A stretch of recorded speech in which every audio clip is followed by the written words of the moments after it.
Well, welcome to a brand new episode of Inside Championship, Inside CG. So today we did a little poll, asked the audience what they want to hear about, and a repeat theme of how did Pamorn and Whitney meet each other.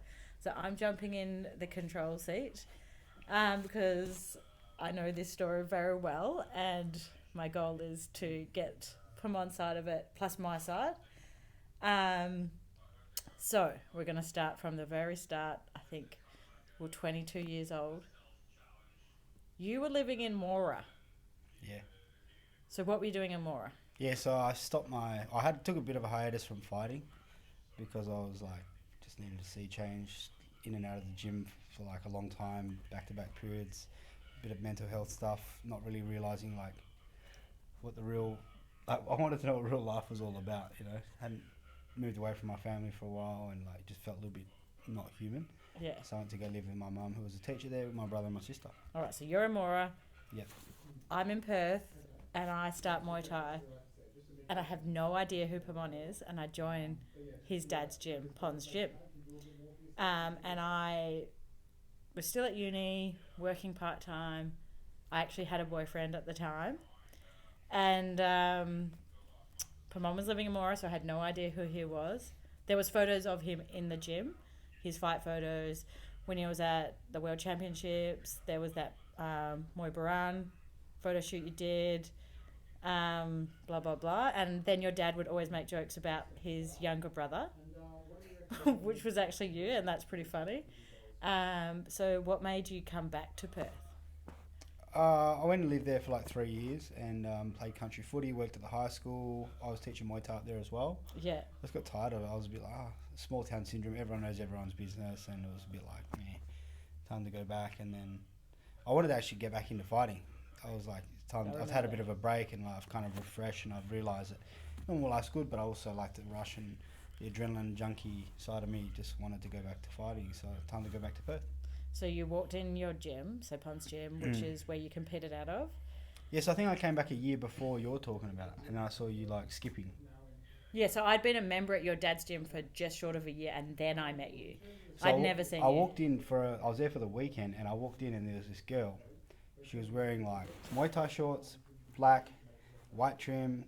She had a crop top and her hair tied back, and the biggest thing I noticed was like she had no makeup on, and she was like so focused in training. I was like, I said to one of the boys, "Who's that girl?" He said, "That's Whitney." And I was like, "Yeah, fuck." There's a bit of an allure there because, like she's hell focused on Muay Thai, and it's like it looks like she's been doing it for like 5 minutes, and it's like, I want to know more about this girl. But the biggest thing I think I liked about Whitney was the fact, you I should say, for the third person, was like you was just hell natural, hell relaxed, but hell focused, and like you had all the gear. You looked like you had all the idea as well. That was terrible. So bad. I was a bit like curious, and then like the no makeup thing, you had this natural beauty about you, and I was like, I like her. Yeah, so She looks good. So yeah, as I said, I had a boyfriend. I'd just done my first grading, so that would like unlock my unlimitedness in the fight world. So in my head, I thought I was absolutely like amazing at Muay Thai, but looking back, I was very terrible. And Pamon, I wouldn't say terrible. No, it was pretty bad. I think that's a bit of the journey as well. But you would start coaching, so like you were one of the new coaches, and everyone was like, "Oh, that's Pon's son." Like I'd help out. I wasn't really coaching. you would take quite a bit of classes. Yeah. And everyone was saying like how good you are, and you're this like pro fighter, and like how like good at you were, and like all these fights that you'd won. So like in my head, I was like, wow, intimidated. And then I remember, I think what was it? Do we have MySpace back then? Yeah. And Facebook wasn't a thing. It was MySpace. I think and Messenger or some shit like that. Yeah. So I think you were annoying me for a while. So. No, I wasn't annoying you. I just saw you and I was intrigued by you, and you were getting off all the signals, but you were not keen. I still remember the nightclub that time. I actually came up to you and was like, "Are you still with your boyfriend?" You said yes, and I said, "Well, how come you're in my mind? I was like, how come you're flirting with your eyes still? And how come I can feel your body language is like you're interested, but you're not actually interested." Yeah.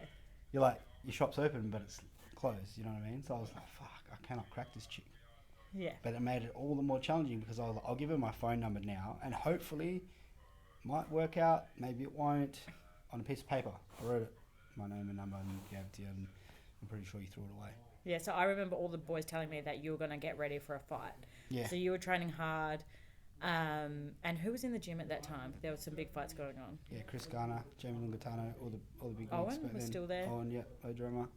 And then you're like, hey, I'm really going to help you with some left kick techniques. So you used to give me these like mini free PTs before or after class. And yeah, but hang on. You got to remember that time when it was like, time to spar, and you're like, oh, just done my grading, time to spar for the first time. I put you with a chick that's had like a couple of fights, and you're like, fucking bang, bang, bang. I was like, yes, look at that chick go.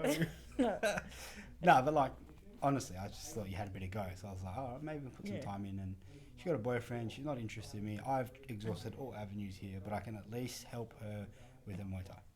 Yeah, so yeah, you helped me, and then I think, so I broke up with my boyfriend, and then you asked me on a date. Where was our first date? Bubble tea.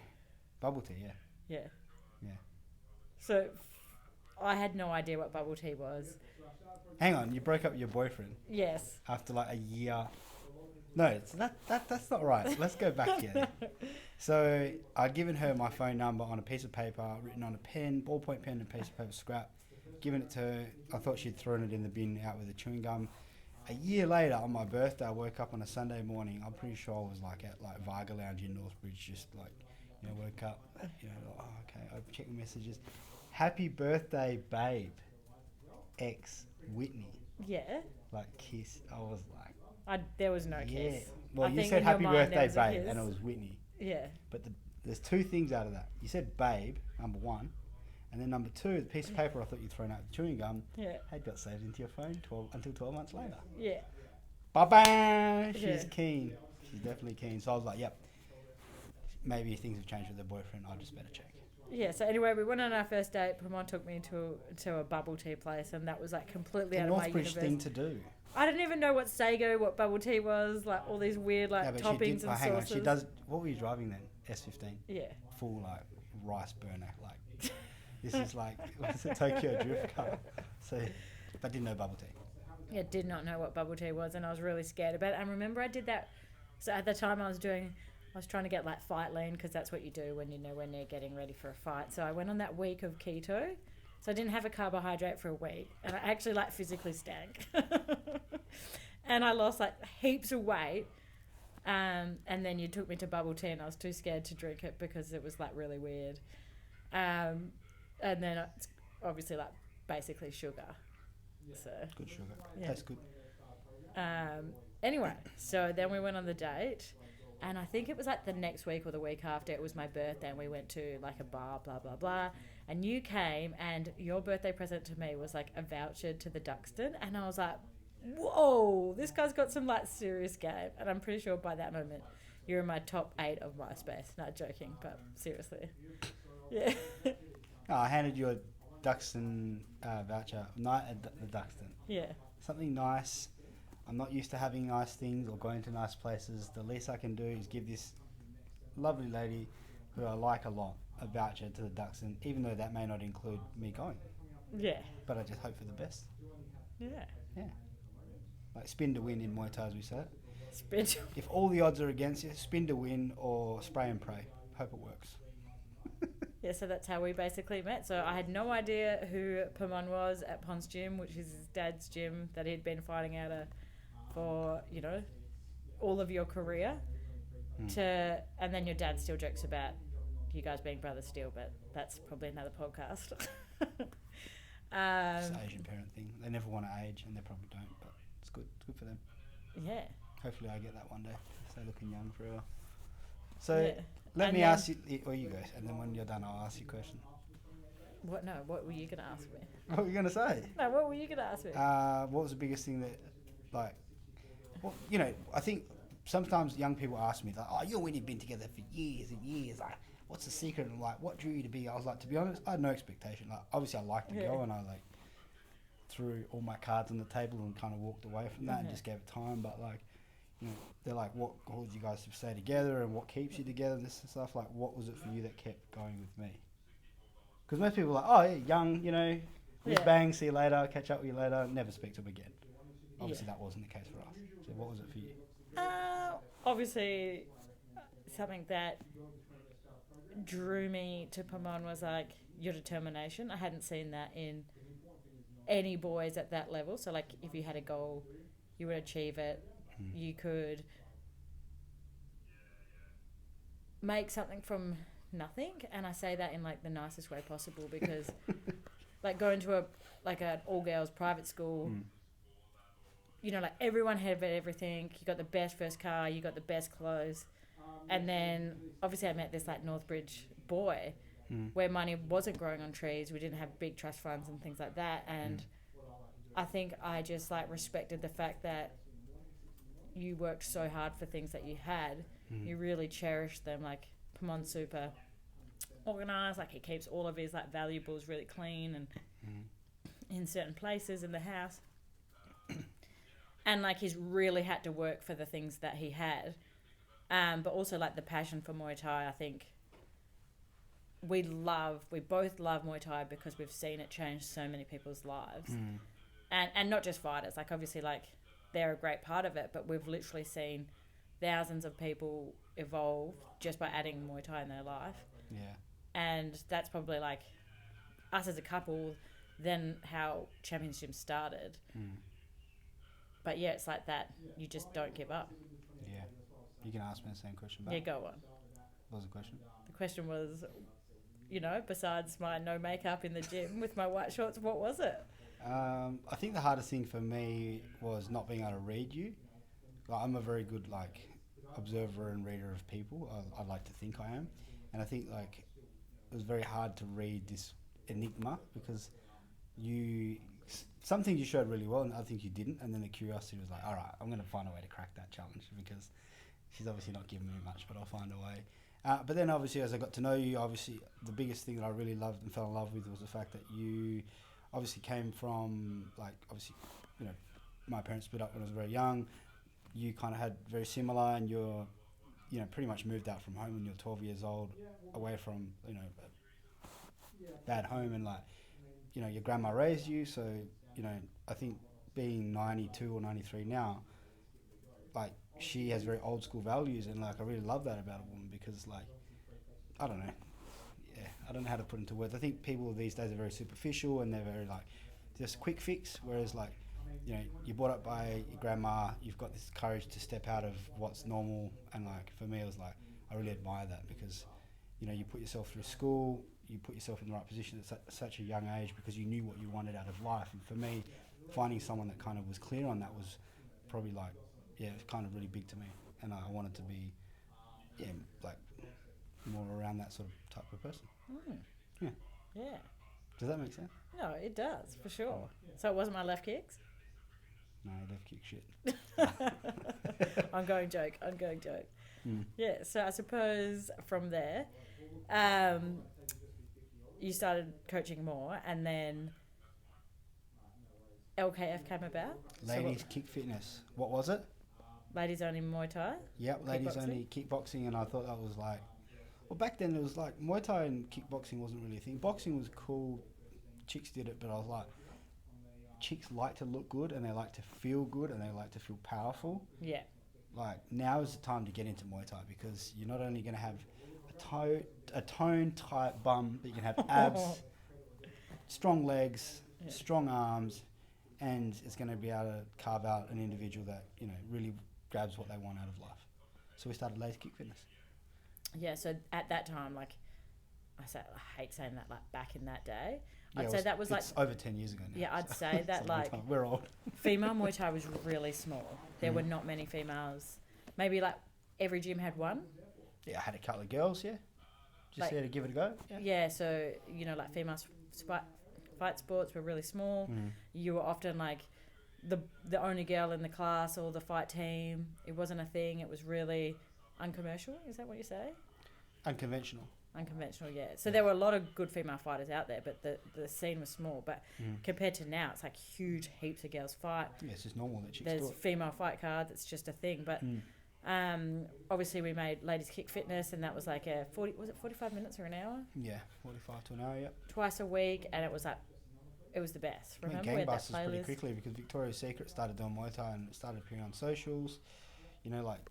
Girls in combat sports slowly started to get more and more popular, just gain momentum. Yes. I think all of your girlfriends got involved because they obviously wanted to get the gains that you got in terms of Muay Thai, not just physically but mentally and confidence-wise. And yeah, it was I great. think the introduction of the DVD player was also a keen catalyst for basically social media's changed the sport in like a really fast period of time. Everyone's famous now. Yeah, like a lot of fighters have like reels, highlight reels, YouTube channels, fight pages. So it's become like so much more of a thing. Where back in the day, like 10 years ago, you'd have to like wait months to get even your fight photo. So I think it's just become a lot more of a thing. Available, yeah. Yeah, and then tell us about how you kind of decided it was time to start Champions Gym. Well, I realised that the Ladies Kick Fitness was very popular. I obviously couldn't keep doing what I was doing where I was doing. It was in a very small space and it was a little bit congested. So I was like, you know what, let's just... obviously the biggest thing is I wanted to continue and grow it, but the possibility with my family business and what my father wanted to do was hard because he wanted to do what he wanted to do, the way he wanted to do it, and the way I wanted to do was like new, fresh. Go out and do things in a way that no one's ever done it before. And then that's what kind of we agreed to disagree. And then I just said, all right, cool, I'll just go do my thing and you keep doing what you're doing, Dad. And we're happy with that. It's all good now. But we decided to go out and get a space to be able to start doing more of the Ladies Kick Fitness stuff. Yeah, I think also just to scaffold on that, it's like traditionally, and we talked about traditions and like what society expects. It's like traditionally Muay Thai is like a 2 to 3 to 4 hour session.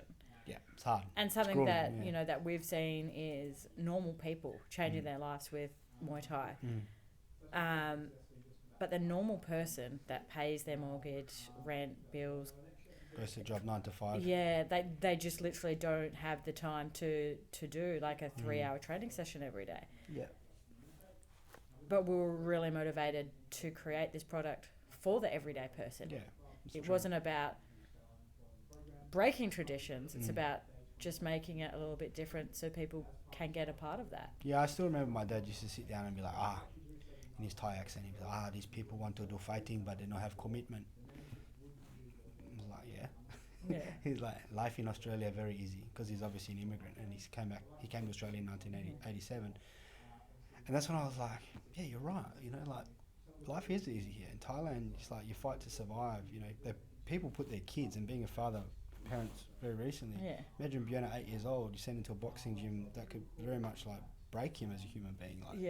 You don't learn interpersonal skills. You don't learn like social skills. You just go and train. Can you imagine that? Yeah. And that's the way they make a living. Yeah. And like my dad was like, here in Australia, no one has commitment. No one is willing to apply themselves. I was like, well, yeah, because we're in a first world country. Yeah. But that's when I was like, well, if people can't actually commit and become great fighters and have all these hours to train and send their 8-year-old children to a gym to become the next breadwinner for the family, well, you can't change the majority. You've got to change the way you change the platform that they want to be a part of. So that's what I was like, all right, 45 minutes, y'all, 1 hour, get in, get out. Yeah. Come in, smash it, go home. And that's when we started to realise that people it was very palatable for people.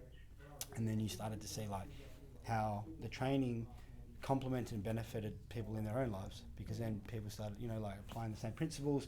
Because fighting's easy. You set your goal, you get good coaching, you get good people around you, you work towards it day in, day out, you get rid of the shit habits, you get the good habits, and you work for it. And then people can apply the same principles in their own lives. And that's what I'm a big preacher of when it comes to martial arts and Muay Thai especially, and boxing. Why do you think so many people have benefited from Muay Thai or fighting or boxing? Muay Thai, what do you think it is? Well, all fighting is tough. Fighting is hard. And the thing is, it's not meant to be easy. I think the biggest thing is when we look at our ancestors, and this is another big thing I'm big on, is our ancestors had it so much harder than what we have today. You know, everything's at our fingertips. Everything is easy to get. Everything's obtainable. Life is comfortable where we live here in Australia, and it's like, I think fighting is such a primitive form of living. You're like, you know, our hands are made for like clubbing things as well as holding things. You know, like our bodies are made to move and they're made to do amazing things. And I think like when these people are put into like ways of like having to face that, they have to face themselves. And like there's parts that like even sharing my own issue was like, you look at yourself in the mirror and there's times of struggle and times of like anxiety and times of fear and times of like just I don't want to do it anymore, and then you're like forced to make a decision. You either fight or you flight. And I think that response and having people constantly doing the same fight as opposed to running and flying forges people to become better. So like maybe building resilience over time by doing Muay Thai, it gives them that strength to just keep going when the going gets tough. 100%. Yeah, that's the biggest thing. And this is the thing, like, I was talking about this with Coach Creek today in our session. I was like, you know, like, you just, what I've done in fighting, I took and did in business because, and it's the same. Work towards what you want, do it day in, day out, get rid of the shit stuff, keep doing more of the good stuff, get yourself around good people, get good mentorship and coaching, and then the rest is just part and parcel of the process. Good tangent there. But anyway, that's the good stuff. I just love sharing that shit because it's important. And like yesterday I was chatting to a member and they're like, I just feel like I don't do sparring enough and I just feel shit at it. And I was like, the more you do it, the better you will get. And again, I'm going on a tangent, but it's like, remember the first time you spoke to someone you liked? It wasn't easy. You're a bit afraid. Now look at you. You know? Yeah. I think people... Same thing. People forget to look at how far they've come because they think about where they need to go. So instead of going, hey, I'm so proud, like, I got to my first class. I've done this. Now I'm doing 4 classes a week because I could only get through 1. They forget to look at all these baby steps. That they kind of just stop because they feel like they're not progressing, which they have.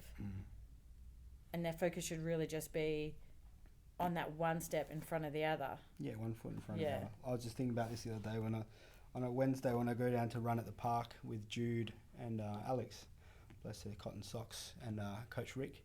It's like, I only started 3 weeks ago and these boys are running like the wind and I'm just chugging along behind them, hauling ass. Like, I'm like, man, I'm as well wearing a parachute behind these guys because I'm fucking slow. And I was like anxious because I'm watching these kids like pretty much lap me and I'm like, okay, stop. If you're a beginner and you're coaching, what would you fucking say to them right now? Like, I was just like, you just need to worry about you, put one foot in front of the other, and don't worry about what they're doing right now because they're fit.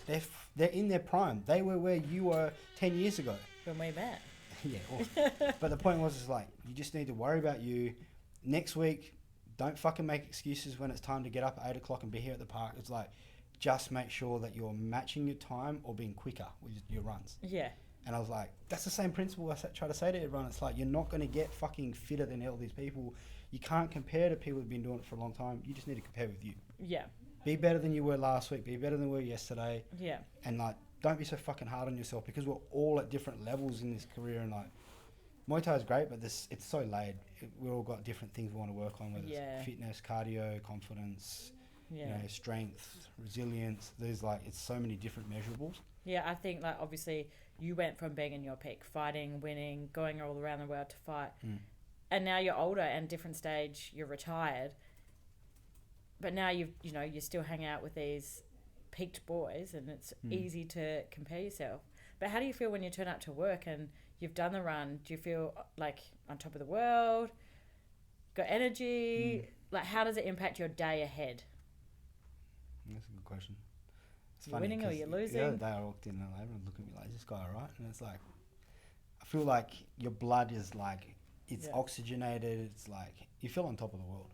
I just took myself the other day out of the situation where I walked into the office and everyone's looking at me like, is this fucking guy alright? But the thing is, it's like, I just felt like I can run through walls. I can do anything I set my mind to. I'm fucking excited to win the day. Let's fucking do it. And I'd only just trained in the morning. So, to answer your question, I think it's huge. It has an impact on you, but then obviously everyone else around you. Walk into a room and everyone obviously will rise to it, or they're just like, this guy's fucking nuts, and they'll leave. But no one's done that yet, by the way. I think it's great. Yeah. How do you feel when you come in after training session? Yeah, I love. Well, obviously, like every single person on this planet knows that I love training. But I think like when you go from being like a fighter, an athlete, to just like a Gen Pop person, there's always like a shift in how you should think. But like focusing on, I've just got to keep doing my 4 sessions a week or whatever that number is. Turn up. It's going to be a good or a bad session, and got to have the bad with the good. Yeah. Get it done, and keeping consistent is so important because so many people just kind of stop because they're not in the glory anymore. Yeah. They're not working for a fight or a date or a weight. Yeah. It becomes like a life thing, like training for life. Totally. But, you know, like I can play with my son all day and it's a long day. You know, I don't stop from the moment I get up. Got the businesses, lifting boxes. Yeah. It's like being fit for life is so important, and also like a big mental health thing. Yeah. Yeah, but hang on, do you still see yourself as like a Gen Pop person, or? I don't know. I haven't even had time to think about that. No, but I think it's like I'll always train. Yeah. Like I'll be that 95-year-old granny that's like on the news, like Whitney Tuna, she's 95 years old, she's still hitting pads like in her frame. That'll be me. Yeah. Yeah. For me, like I've always thought I'm like, you know, you talked about that. You went to a recent educational thing for kids at uni. Yeah. You talked about like Muay Thai, and no one knew what it was. Yeah, that was crazy. Yeah, like goes to show like Muay Thai is such a small part of the world, but so many people practice it, and that's for me. I've always thought like, you know, my pedigree and being the son of immigrants who brought Muay Thai to Perth and Australian or whatever, I was like, Muay Thai has always been my secret weapon. Yeah. It has helped me in every area. So if I could like tell people like, oh, you need Muay Thai in your life, it's gonna fucking change your life. Yeah. I'm gonna do it. It's like a pill that we've got to distribute. Yeah. Not a pill, but you know, it's like it's a secret weapon for people, because Yeah. if you walk into a room of 100 people and you're the only one that does Muay Thai, good example of you talking about your uni and no one knew what it was. Yeah. I guarantee you, if you're like consistent and you show up and you follow the process, you put the trust in your coaches and you do all the stuff that they tell you to do, you're out of those 100 people, you are going to be more determined, more driven. You're going to have more focus and more concentration and more hunger to make decisions in quick moments than all the rest of those 99 people. Yeah.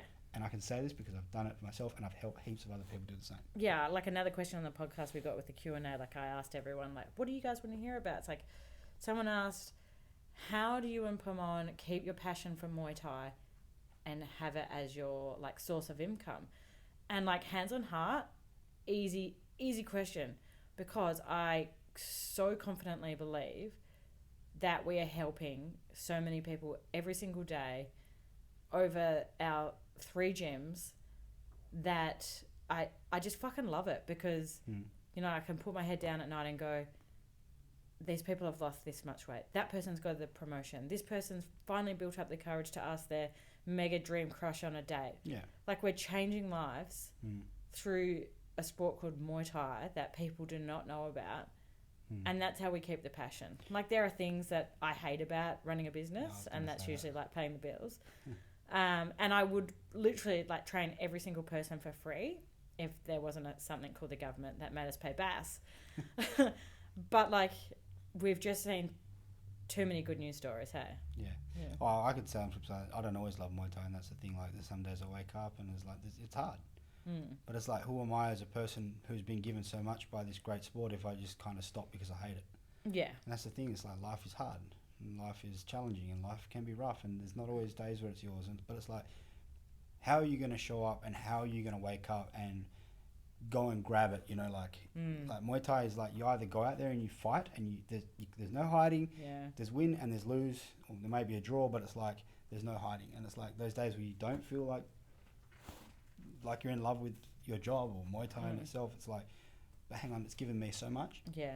For me just to stop now because I hate it would be a disservice to everything that it's given me and all the people before me and all the people ahead of me that I strive to want to be able to help change the lives of, because you know, live in a world of a lot of negativity these days. You know, what was it, the recent study I saw on the news was like last year during COVID, you know, Australia had 54% give up rate in their careers of their jobs, and I was like, what the fuck? Yeah. The fuck wants to give up? Life's fucking short. Yeah, but I think like a good close off on that is I think it's what you choose to focus on. So Yeah. say, for example, like I had to lose weight for my fight. I could focus on the fact that I'm hungry 24/7. And that's like an easy focus, right? Yeah. And that's a negative side of my goal. Mm. Or I can focus on the outcome that I need to achieve. So what was your outcome in your mind in those processes? Well, Because hold on, before you say anything, because I get people like, oh my God, Whitney's amazing. She went from having a baby 1 minute, she's had a fight. I was like, hey, hang on. That was not fucking easy. She had fucking lows, highs, it's funny. fucking, It's so she'd funny wake up and 'cause fucking bite my head off sometimes. The fucking kid wouldn't you sleep keep some that- fucking time. you keep Anyway, that to that's another yourself. podcast. But what did you have in your mind to keep yourself going through that? Because it's like plane going through turbulence, you just fucking drop out the sky and kill everyone on board. You kept going. So tell us, what was Yeah, in but your I think mind? like you're gonna stop if you focus on that hard bit, right? Like the hunger, Yeah. like the hard bit of your goal. Yeah. But if you focus on like the fact that the goal is hard, it means something to you. Like Yeah. fighting was important to me, but your goal could be something else. Yeah. And then when you get Hang on, there, you said it's fighting's hard. no, you keep butting All me right, up. all right, go. So I'll shut up. I was going to say something there, but it's all right. if you get your outcome and you achieve it and you achieve your goal, the feelings that you get from that versus being hungry Yeah. is what you need to focus on, because it's easy to focus on that quick negative, Yeah. but you need to focus on what you're going to get out of it, like the good feelings, the endorphins, the adrenaline, the achievement, because like no one can take those away from you at the end of the day. It's So like true. I didn't really want to go to uni. I don't like studying, but I have my university degree. Mhm. And instead of focusing on that negative, you need to keep pulling yourself to the goods. Yeah. And yeah, it is funny. And we'll wrap it up here. It's like so many people saying you just snap back. And I'm like, it was not like that. It was like the longest slog ever. And that's just to show how important it is. It's like people see that top of the success. They see you succeeding, they're seeing you winning, and they never see the little layers underneath that. You know, that like little meme of like Yeah. success versus what happens? The iceberg effect. Yeah, it's what- so big, and like it's really caught me off in the last few weeks because I'm like, it wasn't just snapping back. Like, yeah. What I was going to say before was obviously you said like the fight and having your outcome is important and focusing on what you want to do and why. Yeah. Right? Like once you've had your fight, you wanted to achieve and show that the hard work pays off and you know that you've worked hard to achieve something. Yeah. But it's like the same applies for someone wanting to lose weight or wanting to get fitter or you know get their health on track or make themselves a priority, get their sleep right, get their nutrition, you know, maybe drink less or eat less shitty food or stop hanging out with shitty people. Yeah. It's the same. It's very much the Oh, same. 100%. Focusing And on the positive. it's hard in staying in your comfort zone. Yeah. Like if you change nothing, but your goal is to lose weight, it's still hard. Like, Yeah, it's fucking hard. So you may as don't well just always pick wake your up- hard. You don't always wake up feeling like you want to do it either. But All right, we'll leave it there. So how we met. good chatting to you. G'day, mate.